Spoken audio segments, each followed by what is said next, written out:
Good morning, everybody. Good morning. Thank you for coming to our 39th event of 2014. And like I mentioned earlier, this is our first time in South Carolina.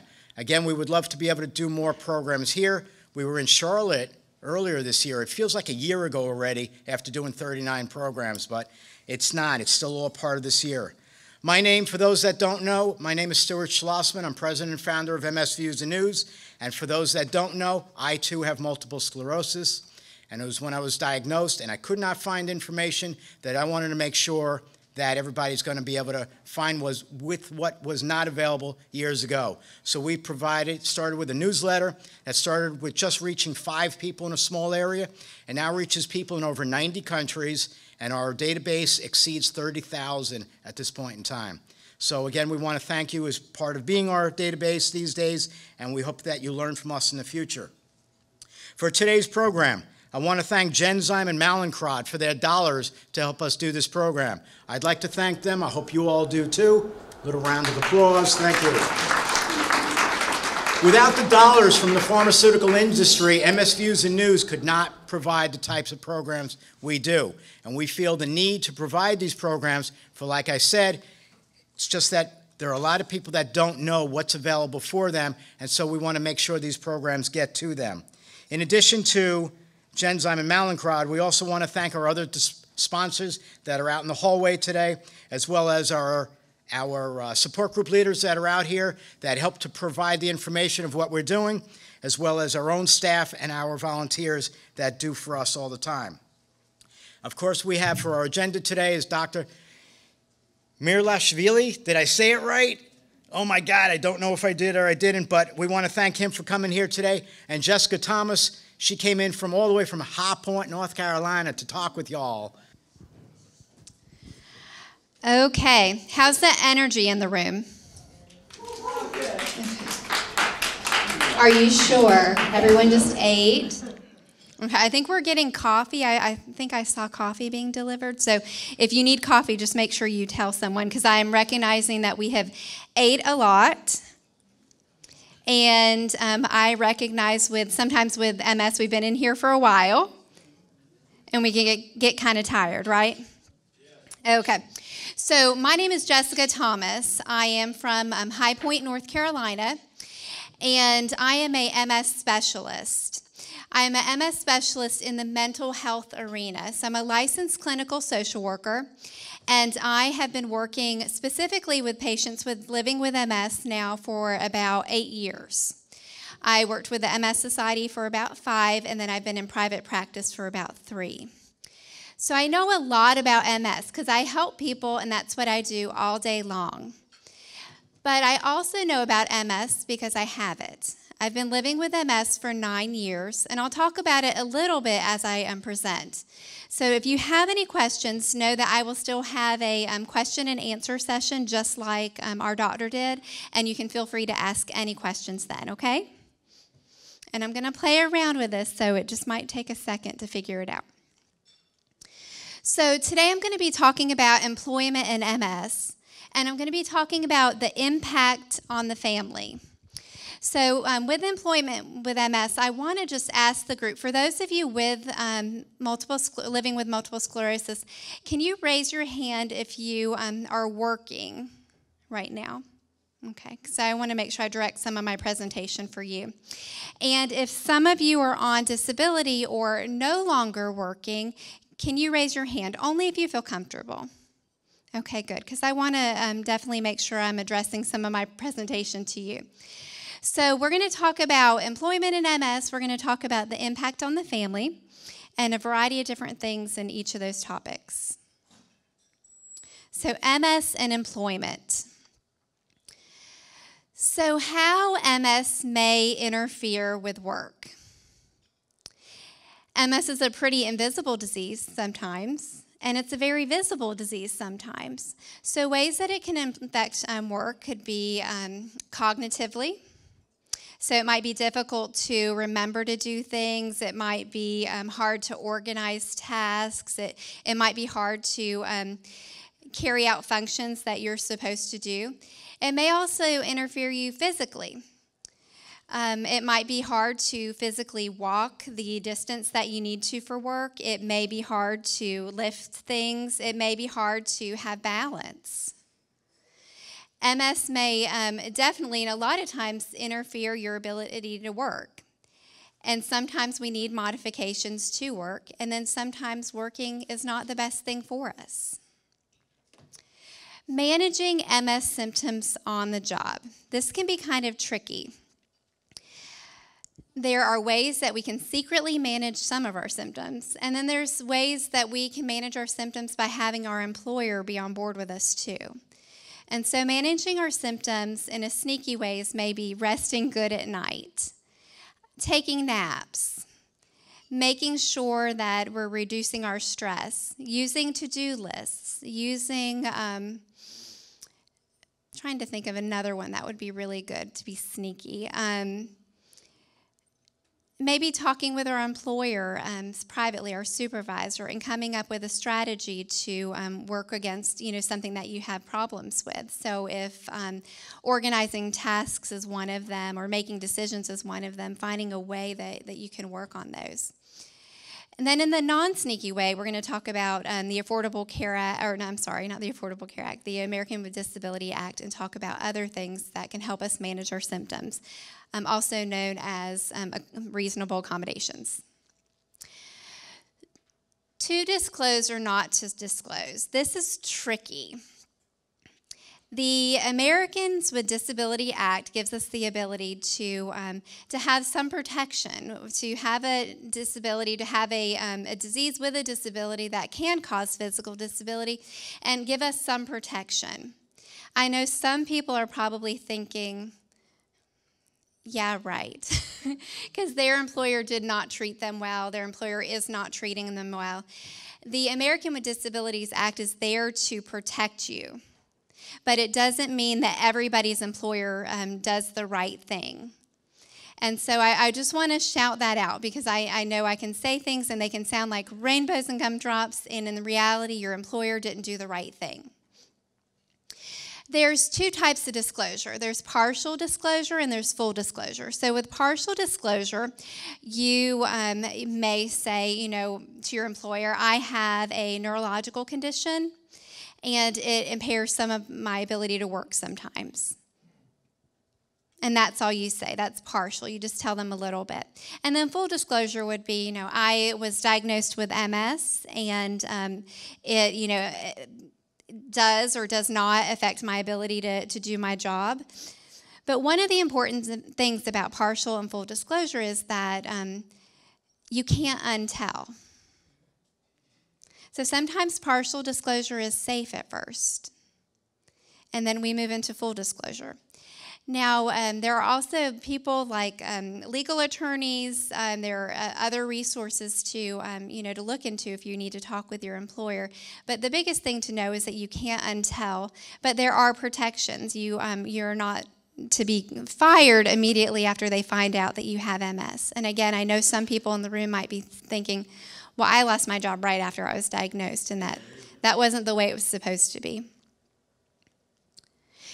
Reasonable accommodations. The ADA was made into law by Congress to protect people.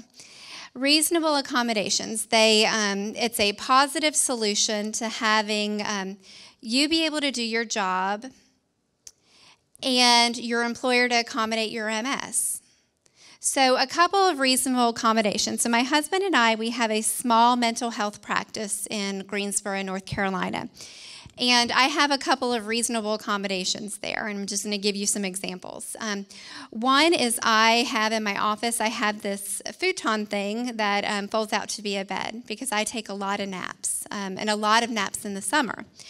And so that's one reasonable accommodation. Prior to that, the job that I had before working with my husband, I had a conversation with my supervisor, and I said, I need to rest during my break time. Can I do that? And so I would had a pillow that was in one of my drawers, and I would take a nap literally on the floor during my lunch a lot of times. That wasn't a reasonable accommodation. Reasonable accommodations for other people might be that their work schedule is tweaked a little bit. Maybe they feel best in the morning, so they come in a little bit earlier and then work their amount of time, but can leave earlier too. Other reasonable accommodations, if you are doing something that's very physical, is having a fan or having the ability to have water.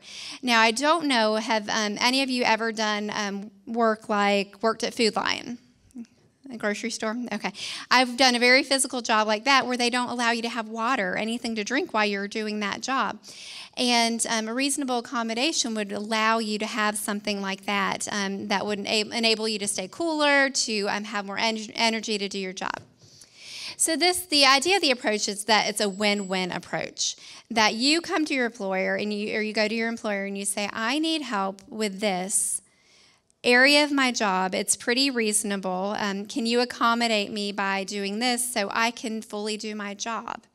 And sometimes it does work. It really does. But sometimes it doesn't. Quality of life with work with MS.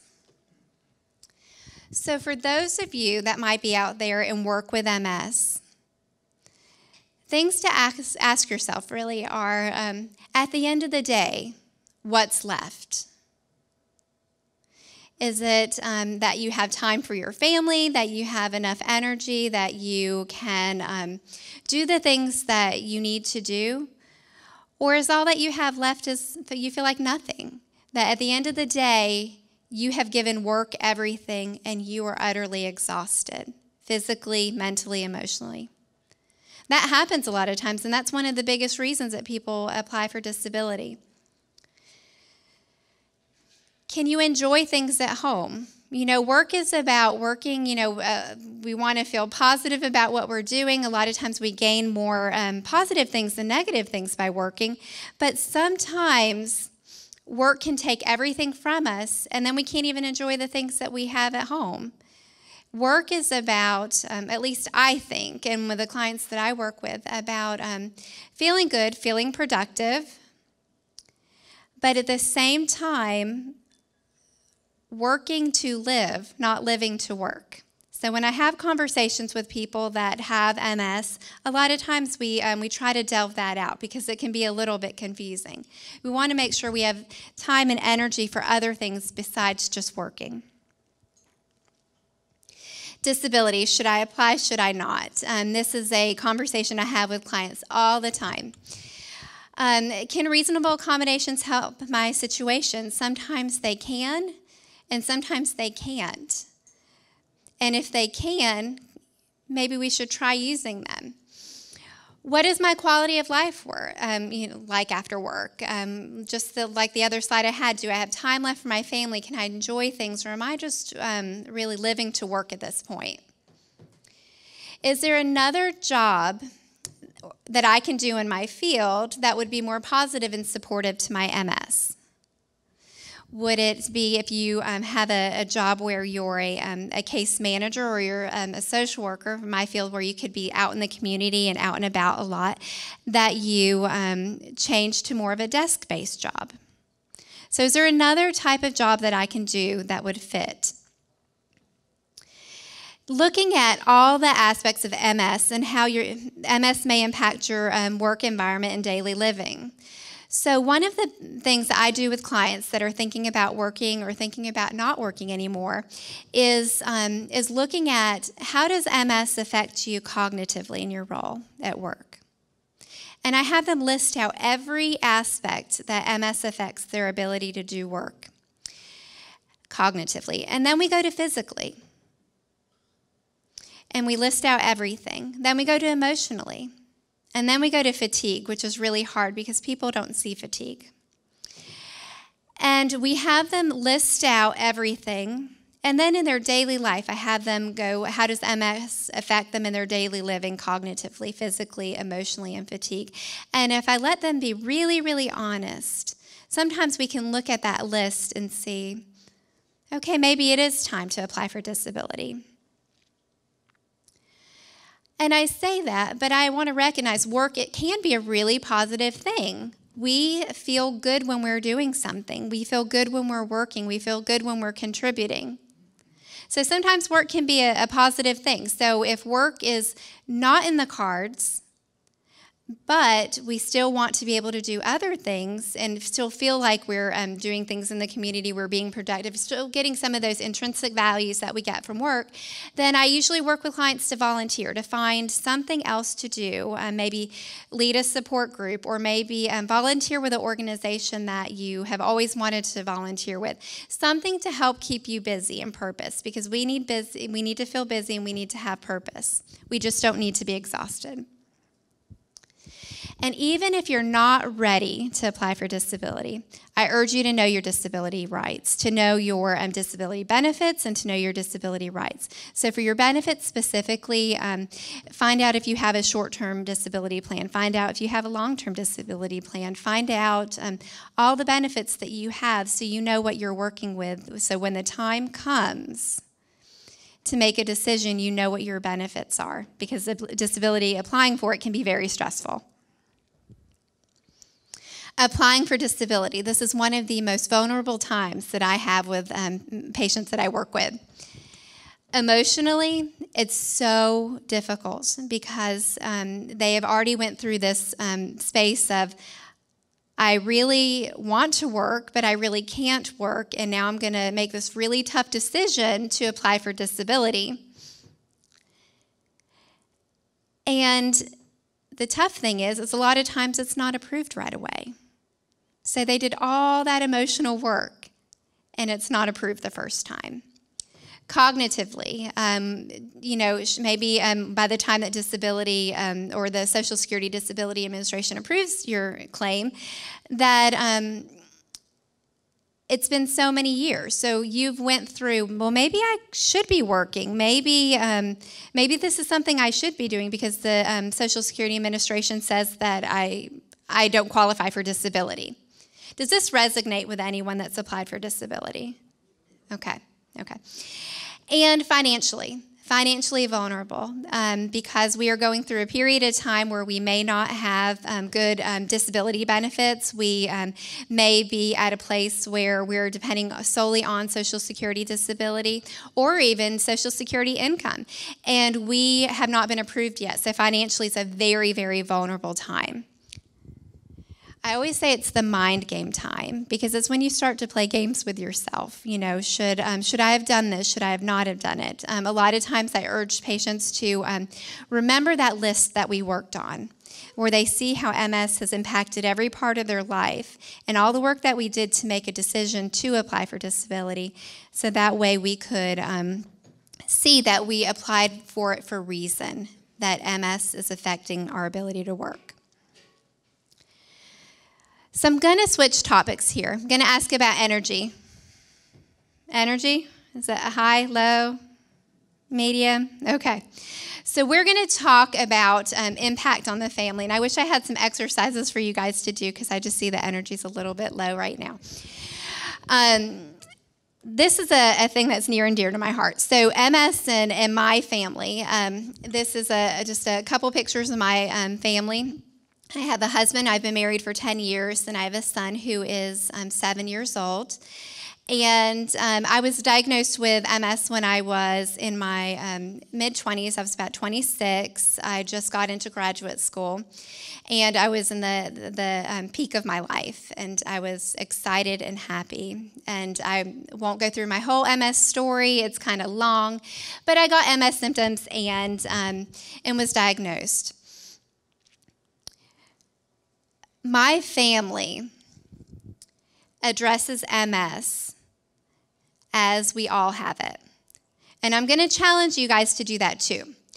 What I see is when the one person in a family unit has MS, and they appear to be the only one that has MS, they're the only ones that are going to be affected by this disease, they kind of walk alone.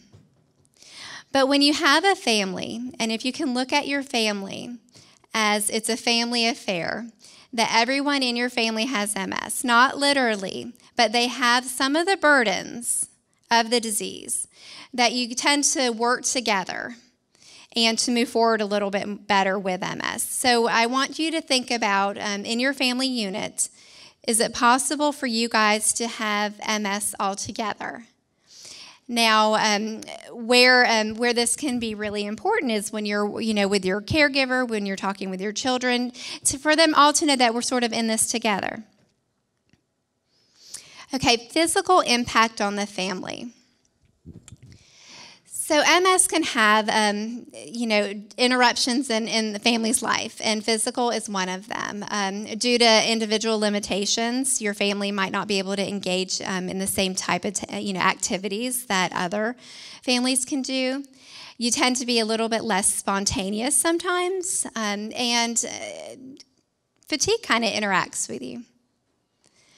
So this is a big deal, because MS is something that physically gives us issues, and it impacts our family, and that can be difficult. So I'm going to go through a little bit of cognitive reframing. And so cognitive reframing is a little bit of solution-focused problem solving. It's giving you a bright side, a silver lining, a different way to look at things. Because if we look at things in a different light, we tend to move forward a little bit better. We have our realities that can be difficult, and when we look at the reality in a way that's a little bit nicer, the lighting's a little bit softer, then we tend to move forward. So physical impact. So with physical challenges with the family, one of the reframing is adjusting. So your family getting together to make adjustments. Say that your family wants to do a big vacation, but it's going to be very taxing physically. That you are not able to walk the whole Carowinds. That's local, right? So you can't walk Carowinds, and that's very difficult, but your family wants to go, and it's going to be something they're all excited about. Well, making some adjustments. So maybe considering the use of medical equipment, the use of going, maybe doing Carowinds. Are you guys familiar with what that is? Okay. In the fall, instead of doing Carowinds in the summer heat, just adjusting kind of how you do things. Allowing for flexibility. This is a cognitive reframing thing, and it's really good. Imagine that your family learns to become more flexible, because that MS makes us more flexible. We used to probably, some of us may be really rigid and really set on our schedules, and really this was going to be the way that things were going to be. But MS kind of shakes that up. Every day, MS kind of shakes up that a little bit. So being flexible, that's something that's a silver lining from this. Being open to modifications. There is a really, really great resource in North Carolina, and I'm guessing that South Carolina has one too. It's a disability resource. And if there is one that you know about at the end of the program, please share with everyone. But it's a disability resource that the whole state of North Carolina, you can find how to go anywhere with accessibility limitations. It's a very great resource. So if you know for South Carolina, please share. And exploring positive impacts. So I knew one time a patient who it was really difficult for her. She used a rollator. I'm sure some of you are familiar with what the rollator is. It's a durable medical equipment that I can't use my hand to show you, but you have your hand down like that, and you roll, and it has a bench. And she had a period of time where it was really difficult for her to carry her grandchild because she was needing the rollator. And so that they learned that her granddaughter could sit on the rollator, and she could push very slowly because her granddaughter had enough stability, and she could enjoy the aspect of carrying her essentially with her rollator, even though she couldn't do it with her arms. So there are some positive impacts that we have, even though we physically can be have challenges with our MS. Emotional impact on the family. So with MS, our doctor talked about it a little bit. There can be mood changes. There can be feelings of frustration, anger, resentment. And while that can be a difficult thing on the family, there's also an opportunity to look at some things that we can do about that. So coping mechanisms. This is incredibly important. I was talking with my table earlier about coping mechanisms. So coping mechanisms are things that we do to help deal with stress, to deal with anger, to deal with frustration, just anything that we need. So I have really healthy coping mechanisms.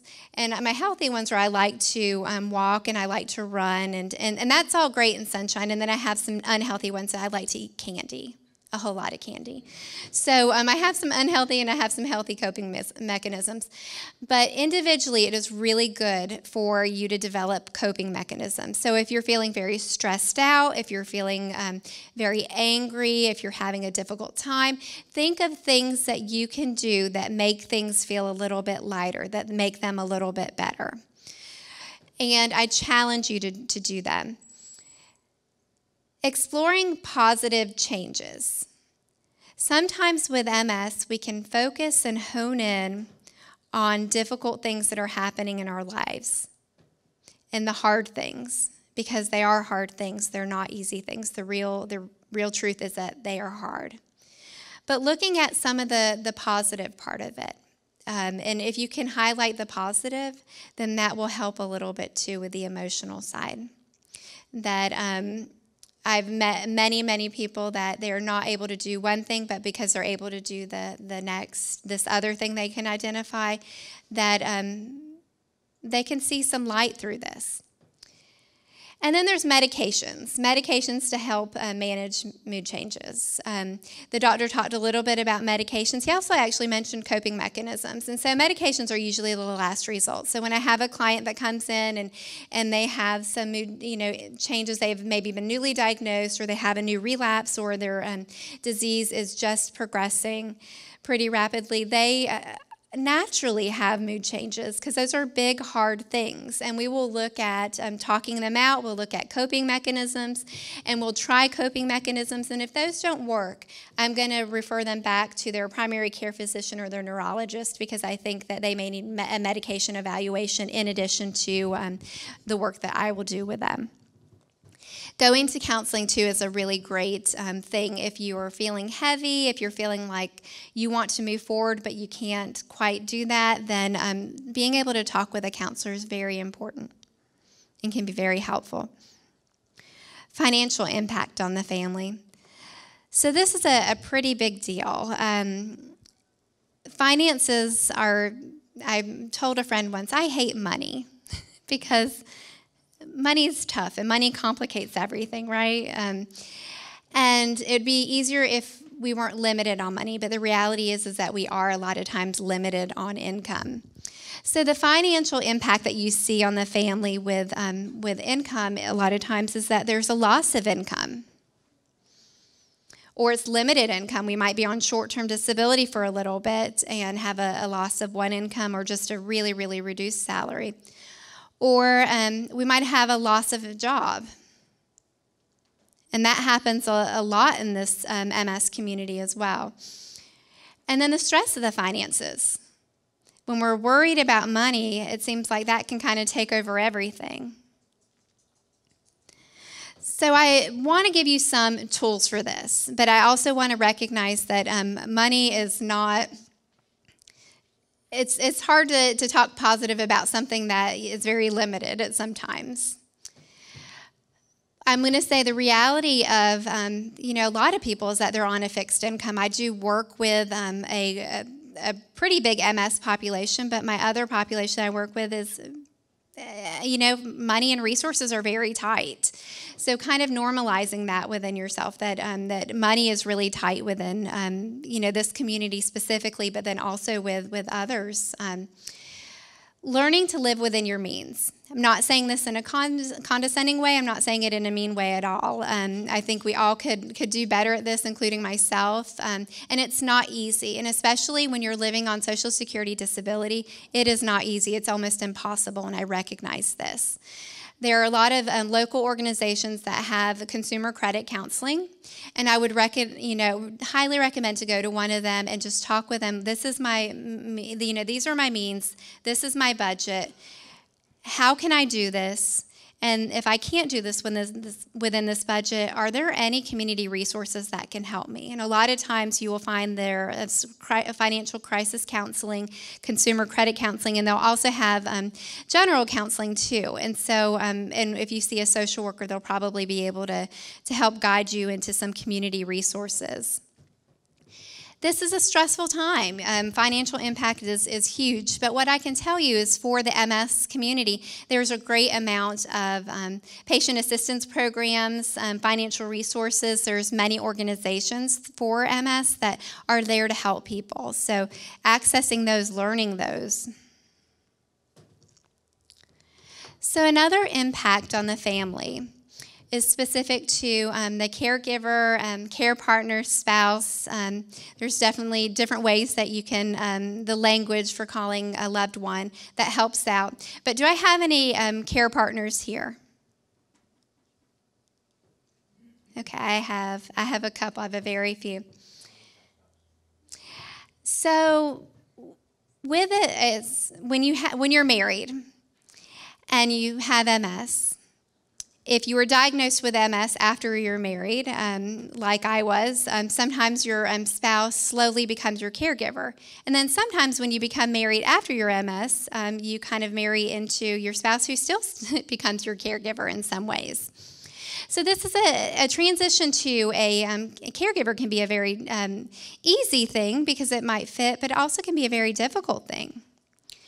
And so open communication, which I'll talk with about later in the program, will be incredibly important. And talking with other caregivers is incredibly important too.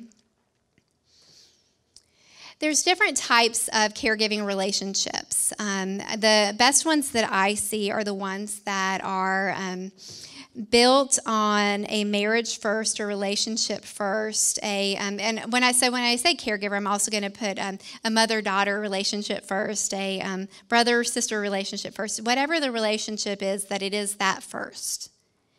And then secondary, it becomes a care partner, caregiver issue or relationship second. But there are caregivers and care partners that they have a relationship that's over-identified with MS. And I've met a couple of these type of couples, and they're great, and they work in their own way. But what this type of couple looks like is that they the only date night is MS society or drug, MS drug functions. Or they wear orange all the time. I see that a lot. That they're both so invested in this disease, that's kind of all they ever talk about. And that's not very healthy because we still have our relationship first. And I don't see that example as much as I see the example of people that are couples that are under-identified with MS. And if you can imagine, under-identified means that the one person lives with MS and the other person doesn't talk about it. And they don't talk about it at all. And that's very unhealthy. And it's almost a little bit scary in the MS world. Many moons ago, I was at a conference, the MS Consortium, and I had just started working for the MS Society. And the program I went to was a social emotional program, and they mentioned marriage success rates. And as I sat in the room, I realized that the divorce rate is extremely high with MS. And it was the first time I knew this. I was very young. I was, again, newly married, and maybe at this point, maybe 2 years married. And the divorce rate's about 70-something%. And I went home and I called my husband and I said, I just heard some really bad news that I feel like you need to know. And the reality is this is the reality with a chronic illness. And I want you to know because it scares me to pieces. And so what I'm sharing with you guys is just that it's important for those of you that have care partners that we're not over-identified and that we're not under-identified, that we're married first, that our relationship is what it is first, And then secondary, we will work through MS. There are lots of resources out there for caregivers. And I think one of the best things that you can do is really align with another caregiver. Just as people with MS like to align with other people with MS, there's nothing more powerful than sitting across from someone who gets what fatigue feels like, right? There's nothing that beats that. Someone that can connect how you feel. Caregivers need that too. They need to look across and see someone that knows how exhausting it is to take on the roles, financially at home or pay the bills, and then also have to walk the dog at night and then still do the dishes. They need to look across the room from someone and say, "This is hard, isn't it?"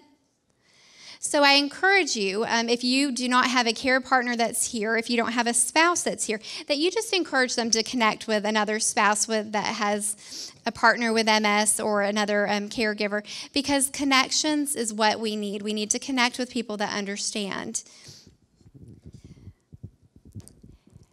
And strengthen your social relationship. Have friends. Do fun things. Do free fun things if finances are an issue. Have date nights. If it's a mom and child, do fun things. Make sure that you guys are having more besides just being at home living MS. So I'm going to talk about intimacy in MS, and this is a difficult thing. It's a kind of a taboo topic, but we're going to talk about it because it's an important topic. So for those of you that have, are in a relationship, either a marriage, a committed relationship, or whatever, intimacy is really important, and intimacy is so much beyond just having sex. Than having intercourse. It's so much beyond that. It's about touch. It's about trust. It's about communicating, about being open, feeling safe. And open communication really is the beginning to intimacy, and it's incredibly important to have an environment where there's more trust and communication and space and safety. So there's 3 types of sexual changes in MS, and one of them is a primary. It's like the inability to maybe have an erection or the inability to have an orgasm. So that's kind of where we see the problem first be announced, that this is a problem. The second is a lot of the MS symptoms that we may experience. So it may be fatigue, bowel and bladder issues. We might not just be in the mood because we're so tired all the time. It might be that we're sort of embarrassed because we've had other things happening and we're not feeling in the mood anymore because we've had other things happening. We might be embarrassed or afraid to talk about those. And then the last one is the loss of mood, emotional issues, and self-esteem. And so it's really important when you're looking at your sexual health with your partner that you are looking at where you might fall if you're having any of those issues.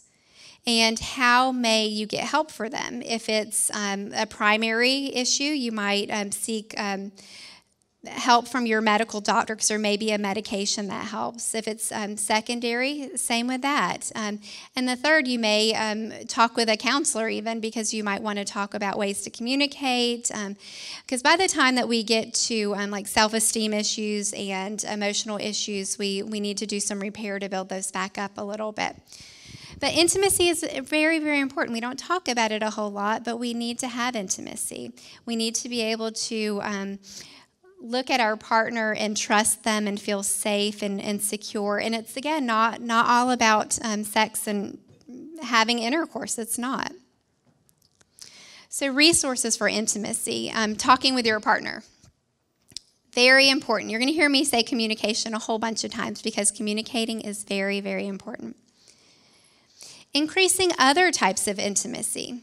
So this may be Other types is like touch, maybe, massage, maybe relaxing, maybe talking with one another.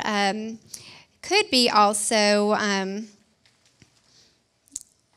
sharing notes. That's something that I find that clients do, that they like to do, that they get started and they don't like it as much, but then they get going and they might share notes. So cognitive reframing is being open to the possibility that MS can actually help your relationship, because if we learn to communicate well, then we are doing things in a more new and powerful way. MS has the opportunity to improve our relationships, and I know it sounds crazy, but it's the truth. If we learn to communicate, we can be stronger. This is, if we take it on as a family, we're doing this together. We are fighting this big issue together, and it makes us stronger. And then we learn incredible character qualities, patience. I've learned a lot of patience from having MS. I've learned a lot to be flexible, and as maybe many of you have, and many of your care partners have as well. And you don't take the small things for granted. No, because we realize that bigger things are present. So a lot of times we can not take the small things for granted and just enjoy our family. Parenting with MS. If I can have you raise your hand if you have children here. Okay, young adults. Yeah. So parenting with MS, can be challenging. But the silver lining is parenting with MS can actually not be that bad. It's the emotional part that makes it more difficult, the guilt that we may feel, the pressure we might put on ourselves. So talking with your children about MS. So you want to talk about MS a little bit at a time. Bring up the topic very naturally. Bring it up yourself. Family times is good. Normalize MS as a part of your family. That it's not just something you talk about one time a year when you're going to an MS walk. No, that mom has MS. It's not everything about the day, but it's an important part. Use your instincts. If your child is pulling away when you're talking about it, realize that they might not be ready to hear that part yet. So just kind of pull away a little bit. And then utilize resources. There's some awesome comic books. There are some children's reading books. There's also even some educational programs I've seen for children. And I've even seen some camps where kids get to meet other kids that have parents with MS. How cool is that? Again, we gain a lot when we look across from, see someone else who gets what we're talking about. So MS may impact children in a variety of different ways. It can be very conflicting. It can be difficult. Sometimes, it's not fair. I'm going to use my son as an example. Sometimes it's not fair when mommy has fatigue, is not able to do something. But sometimes it's not a horrible thing that I have MS, and he sees good things. So my son, some character qualities he's gotten out of this is that he's more kind. Children with parents with MS tend to be a little bit more independent. That's not a negative thing. They're a little bit more responsible. I'll challenge that with my 7-year-old. I don't think he's too responsible right now. A little bit more helpful and more sensitive to needs of others. I do see that a lot. The most important take home with children with the children that have a parent with MS is that they never take the role of a caregiver. Stuart, how am I doing on time? 7 minutes. All right. Celebrating the moments. Do not let the perfect be the enemy of the good. We all have good, and the idea of perfect, don't let it take away. Silver lining, parents with MS. It's an opportunity to teach your children empathy, the awareness of now, and being open to the possibility that something is actually positive that you're experiencing. Communications. I'm going to talk about this. I'm going to try to wrap it up super fast. Active listening. So with your partner, with your family, communication is so important. So active listening. That means that you're really listening to what is being said, that you're not thinking of a response, that you are really in the present and you're hearing what they're saying. Finding ways to talk about challenges. I always advise patients to find maybe like one day a week, one evening a week that they can sit down and just talk. Because we can get lost with the hustle and bustle of life, and sometimes we just need to really talk just about life and what's going on. Problem solve together and create open talk times. So there's this thing called the circle of trust, and as it's explained, so trust is at the very top. That's what we want. But what you want is you want your spouse. I'll put it in the position of your spouse. So you want your spouse to not worry about you because you'll tell them what you need them to know when they need to know, right?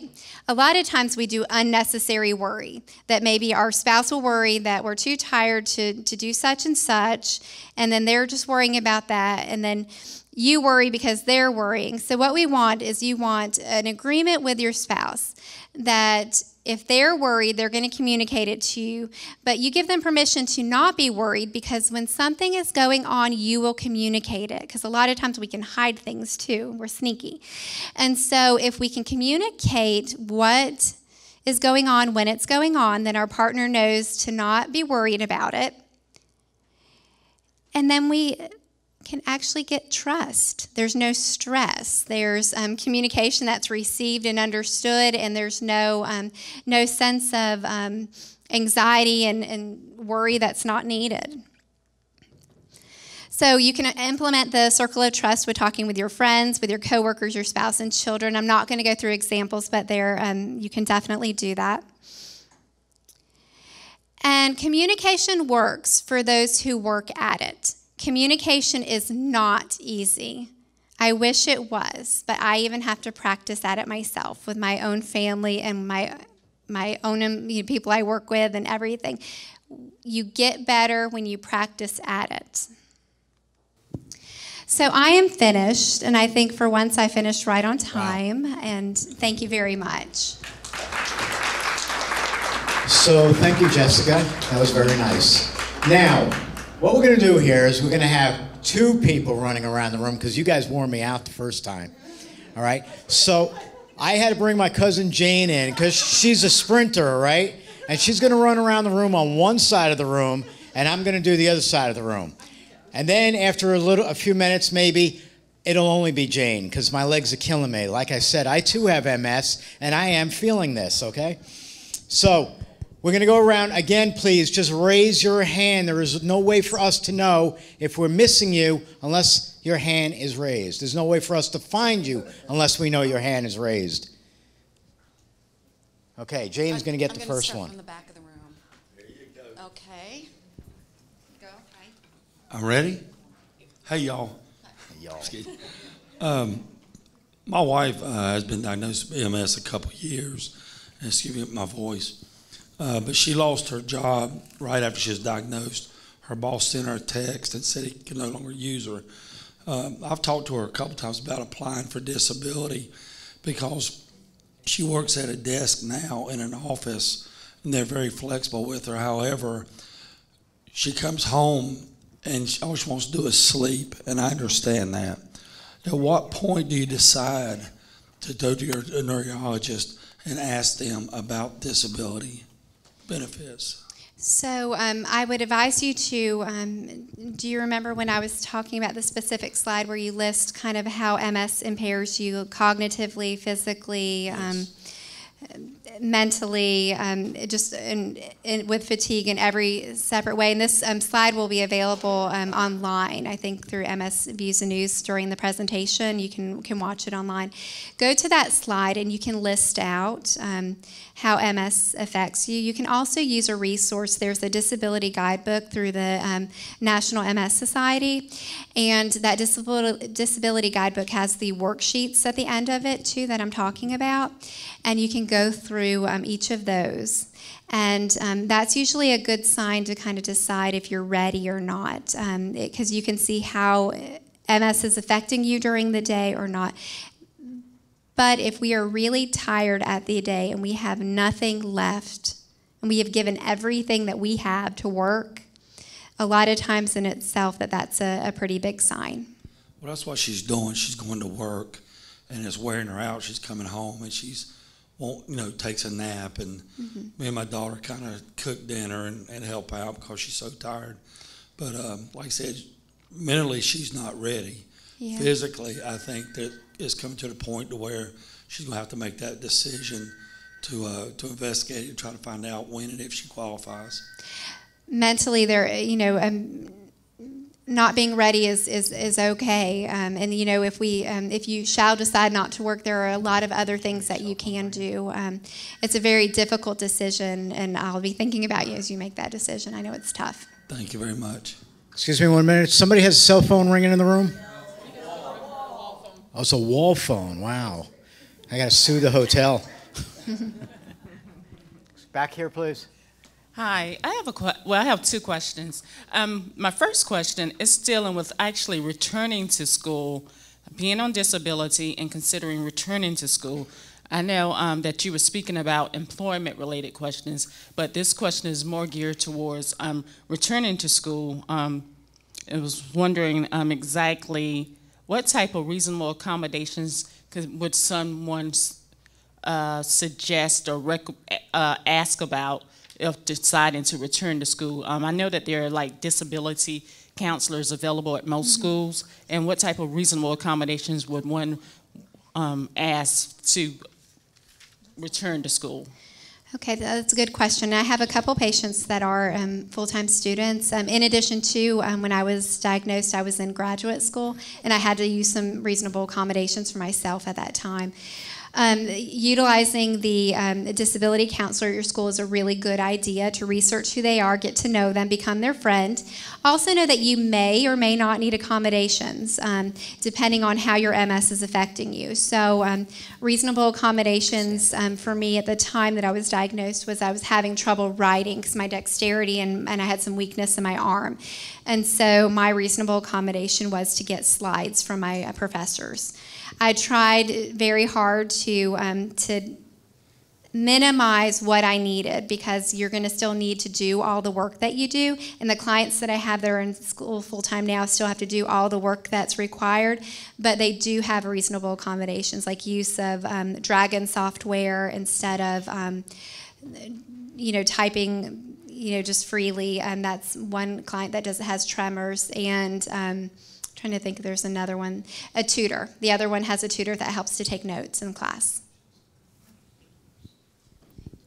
Okay, being from North Carolina, can you tell me, I think I attended one of these sessions once before, and we were talking about voting and how when you go to vote, if you have multiple sclerosis, well, not just multiple sclerosis, but I guess any type of disability, how you can get accommodation so that you don't have to wait in those long lines. Do you know anything about that? So I can't really speak exactly to that, but what I would urge you to do is to go to your Register of Deeds in the county that you live. There are voter accommodations, I know, for people with disabilities, so I would urge you, if that is an issue, to go to your Register of Deeds. Okay, thank you. Oh, okay. Oh, just because I feel like running. Oh, that's good. Okay, I'm glad you brought up about voting. Bob and I work here. It's in South Carolina, in Columbia in particular, Richland County, but there's absentee ballot voting. We have curbside, barrier-free, which means that they have to provide some type of either a ramp or somewhere so you can get up and into the area. We had direct assistance, which means if you need some type of assistance, you can actually have one of the poll managers work with you. So if you want to vote, there's a way. Absentee is probably the easiest way, so you don't have to stand in the long lines. We even had it's early voting, but it's not called early voting. But we could vote early at different locations that they told us around the area here. So if you're in Richland County, there is an effort made. And if you have any kind of a problem, Protection and Advocacy is the organization here in South Carolina that you report your problem to, and then they do a follow-up to make sure that the next time it's fixed. That's true in the whole state. Yeah, the whole state, that's correct. In North Carolina, too. Okay. Thank you. Well, I actually experienced it at the last voting period we had. They'll actually bring a voting machine out to your car to have you to vote, where you can vote, curbside voting. That's very cool. They don't have that in Florida. Curbside voting. And That's true, and they do have that in North Carolina too. I forgot about for that. the question back here, I saw there was a commercial Steve Harvey was involved with. He was describing how when you go back to school, how they have somebody to help you with pretty much everything. Pretty much what you are saying. There's a lot of help if you want to go back to school. You can tell her when she comes back. There's a lot of help. Contact the school she want to go back to, and I'm almost positive that they will have plenty of places or plenty of things set up where she can deal with different counselors and stuff like that to help her to have a successful stay at school. Okay. Thank you. Didn't you have a question? No, Oh, you didn't have a question. Okay, there you go. All right, right here.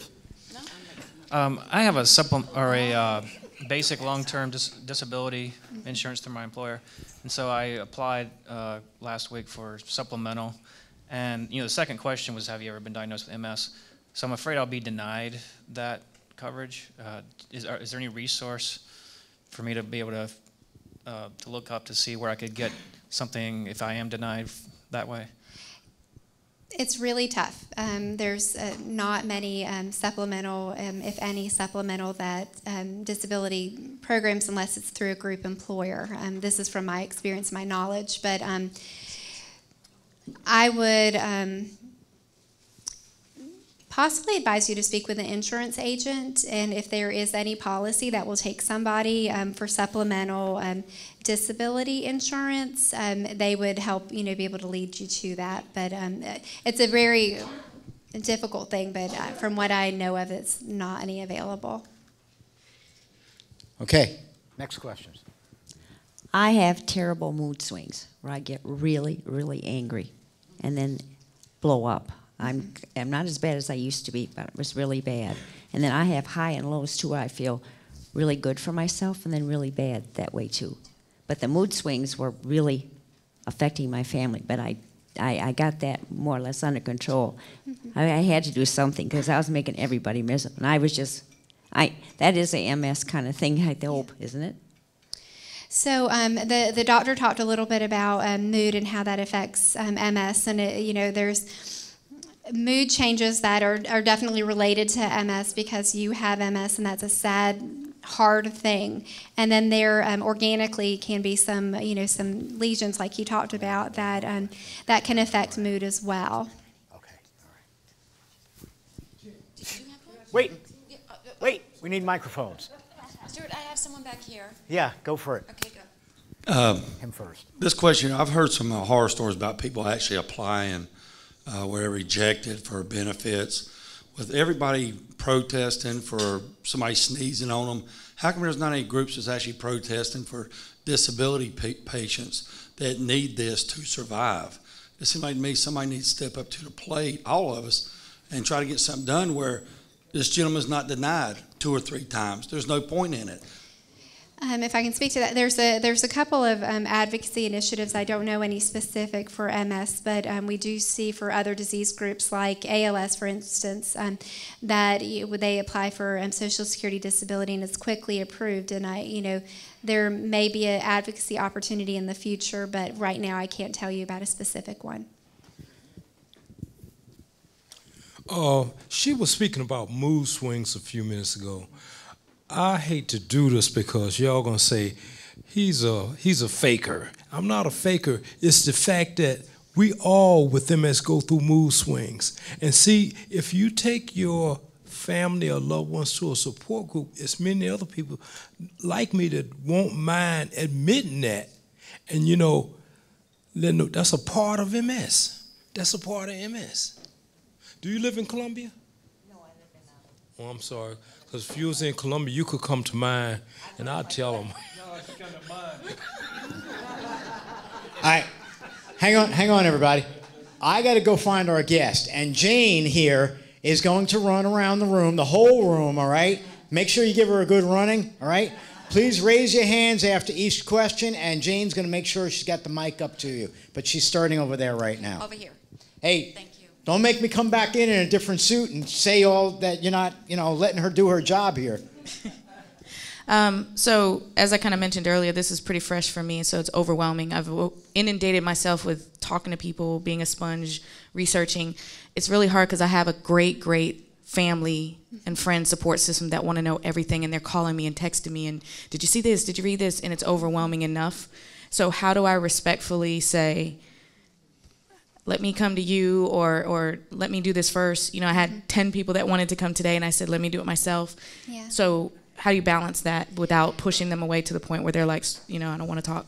I won't deal with it anymore. So clearly they're coming from that place out of love. They love you so much that they want to tell you everything that they have heard, and they don't realize that that can be very anxiety provoking. It can be backwards from helping, the opposite, right?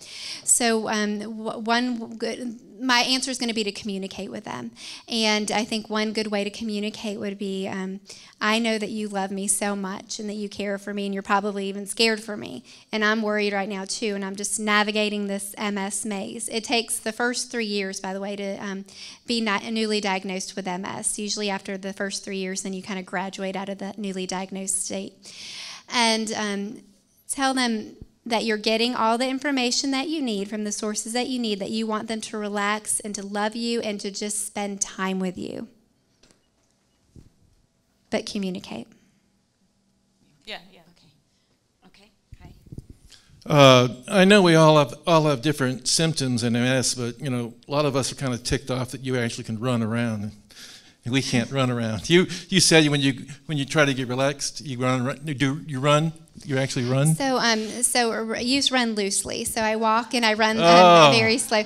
And every day, so the thing about MS, right, we all get it, it's invisible, right, a lot of it. And so I look okay, and that's the reality, but a lot of times I don't feel okay. And so this time of year happens to be the time of year that I feel my best. Good. So it's cold outside. Yeah, it's because it's cold outside. And so I move as much as I can, but in the summer I can't quite as much.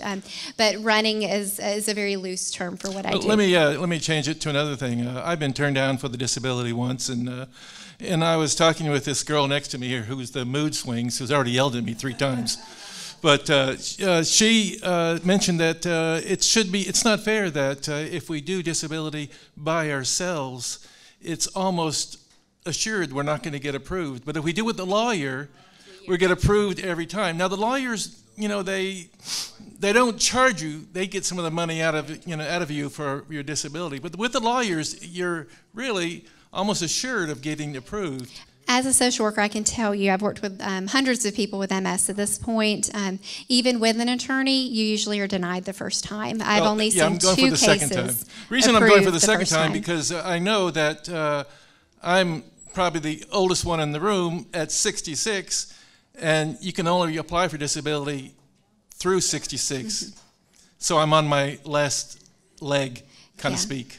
It's definitely a very vulnerable time, and if people were to get attorneys, I usually say to go ahead and file the first time, and then hire an attorney after your first denial. That's what I'm doing. And so now I'm going to get to my question. I'm sorry. Okay. My table has a lot of questions. My question is, I do appreciate the fact that you talked about caregivers and care partners. We recently had our statewide meeting, or the Carolinas meeting, and we did have a session on caregivers. And it was the first time ever in my 15 years of MS that I've heard anybody talk about caregivers for MS. Is there a group for caregivers that you know of Because if there isn't one, I think you should start one. There is, well, thank you. I have led some local caregiver groups in the past, and there is probably needs in the community. But let me tell you, MS News and Views has a caregiver group that's online on their Facebook, and I think that you have to get invited to the group, so you could tell Stu that you want to be a part of the group. But it's an awesome resource, and I get to see kind of the dialogue that happens. It's a great exchange, and for many caregivers that it's hard to leave the house, that's a perfect place. Okay, I have a question. All right, when you were asking people about working, I did raise my hand, but I felt hypocritical after I raised my hand because basically I'm not really able to do a lot of work. And here it is I'm seeking getting disability. I have been denied 4 times, and you know, and I'm real discouraged, okay? It's not that I don't want to work, that I'm too lazy to work. I wish to God anything that I could trade this MSN for something else, okay? And, I mean, I've even had crazy thoughts that I haven't even shared with people because I'm just thinking, you know, nobody cares. If I just disappeared, nobody would care. And I'm having to live with my mother because I have no income. I mean, which I do occasionally work for a lady cleaning her office building.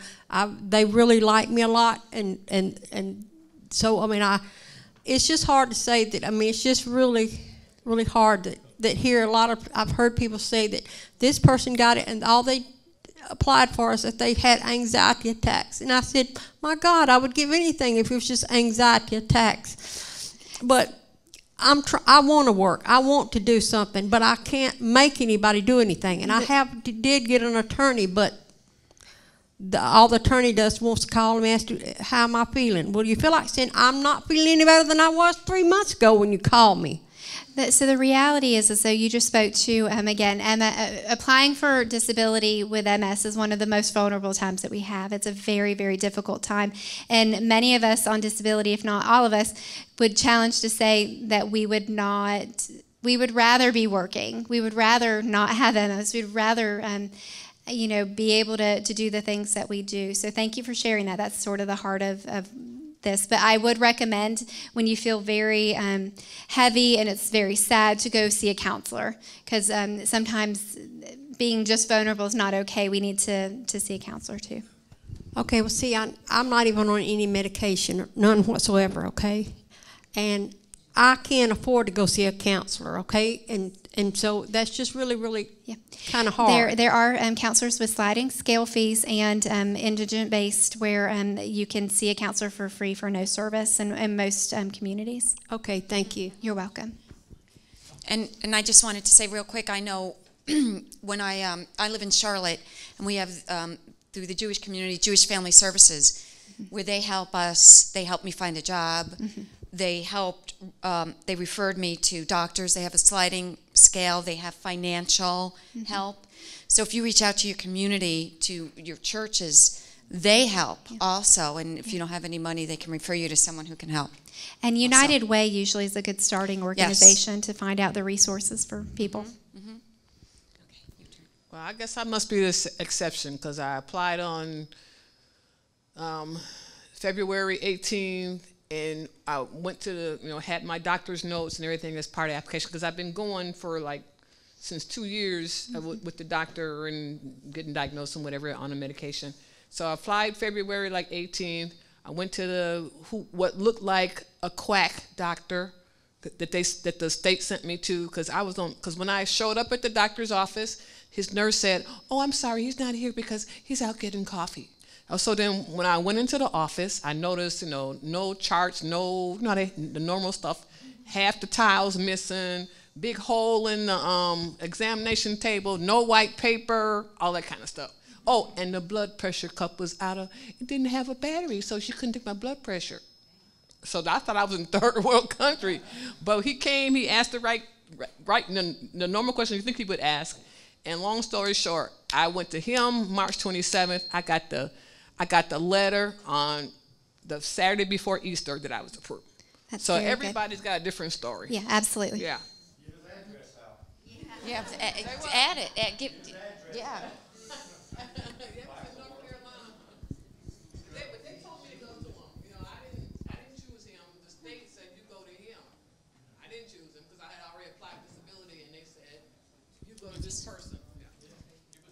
You can put the name on the. Maybe you can refer him to other people. Yeah. Oh, I just know where he is. Wow. I just wanted to say, just to the lady who's got the problem, I ran a support group in Florida for 7 years, and I was approved immediately. 99% of that has to do with the way your doctor presents your disease, okay? The one thing you need to do is find a doctor that is favorable to presenting your disease properly. Okay? Second of all, more importantly, there are lawyers in Florida, I can't speak for the Carolinas, that specifically work with MS people to get them approved. It's not like you're just dealing with a disability lawyer who you might speak to if you have ALS or whatever, but they're specifically targeted for the MS community. You might want to call the society or any of the other MS organizations, and they may be able to refer you to a lawyer who can help you. And as far as the financial, I had the MS Society pay my my electric 1 month. We all have it. We all have hard times with it. But there are people out there to help you. You just have to reach out a little bit. Can I ask a quick question? She wanted to know the difference. You wanted to know the difference between hot and cold, the temperature. What was the, like, how it affects you? Yeah, I've heard that before, that people, and this is a newbie question, so sorry guys, but I've heard before that people say it's better in the cold and worse in summer, and what is the... Okay, so the reality with MS is people can be temperature sensitive, and some people can be sensitive to heat, and then some people are sensitive to cold. And that's just the case for most people. If they're more sensitive to one of the temperatures, one of the extreme temperatures, then they usually might have like increased symptoms. It doesn't mean that new symptoms that are going to occur. It just means that symptoms that they might have from previous relapses or in the past might happen. So for me, heat sensitivity was where I fall, and for me that means more fatigue. That means that I can have numbness in my foot, and it doesn't mean that that stays all the time, but keeping my body temperature down to kind of cooler, and then of course when it's literally this cool outside, it feels good. Did you have something? Yes. All right. I was going to respond to you that I did not give any real detailed information that I should have given. Okay, I was going to a neurologist. I won't call any names. He's here in Columbia, South Carolina. But each time that he would get a denial, that I would get a denial letter, I asked somebody, and they said, well, what he is saying is, you know, that he hasn't seen you in 6 or 7 years, so you were fine the last time you seen. Well, my God, you know, I could walk better 6 years ago. I can't now, okay? And I have no insurance, so it's kind of like I feel like that I'm just being thrown out to the wolves. And I don't like feeling like this, you know. I can't help feeling like this. So, anyway, you know, it's just really. I'm her mother, and she goes to a free clinic, but they don't give anything for MS. They just give it for depression. So really, what it is, she doesn't have any insurance, and that's the reason that the doctors won't take her, you know. Yeah. So like she said, she feels like she just throwed out, you know. So that's the reason we're trying to get some help. Okay. Thank you. And thank you for sharing that. Is there any specific questions on either the topic of impact on the family or caregiver stuff, or even questions on employment, working with MS, or not being able to work with MS? anyone? I think there's Santa. Ho, ho, ho. And Santa makes this yearly appearance, but firstly, let's thank Jessica. Thank you, guys. Thank you. Stuart told me to tell you all that he heard she's doing a great job. And Santa heard her from the outside, and he can't wait to tell other people with MS in the family all about her and the wisdom that she could bring to them as well. And so we want to thank you all for coming here today.